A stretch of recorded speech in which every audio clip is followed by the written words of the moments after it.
नमस्कार, म राजदेवी माध्यमिक विद्यालयको नेपाली विशेषी छ। मेरो नाम चित्ररेखा देव हो।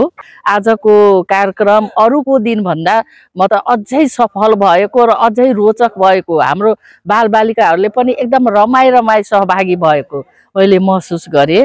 र अब हुन त उहाँले यो 2 वर्षदेखि हाम्रो यहाँ विभिन्न प्रकारका कार्यक्रमहरू लिएर आइराख्नु भएको छ र प्रत्येक कार्यक्रम सबभन्दा ठुलो कुरो के हो भने उहाँहरूको प्रत्येक कार्यक्रममा एउटा नौलोपन हुन्छ है। जुन एउटा परम्परागत विधिबाट जुन कार्यहरू गर्दै आइरहेको छौँ हामीले, त्यसलाई उहाँहरूले प्रयोगात्मक रूपमा र समय सापेक्ष र व्यवहारिक परिवर्तन, जसले गर्दा व्यक्तिको व्यक्तित्व पनि विकास होस् र समाजमा पनि परिवर्तन आओस्, त्यस्तै नै प्रभावित छु। धेरै खुसी छु उहाँहरूले यस्तै कार्यक्रम ल्याओस् र अन्यत्र पनि यो कार्यक्रम जाओस्।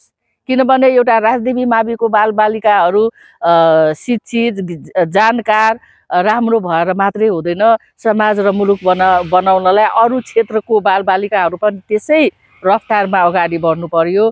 त्यसैले उहाँहरूको प्रयासहरू अन्य विद्यालयहरूमा जाओस्। धन्यवाद।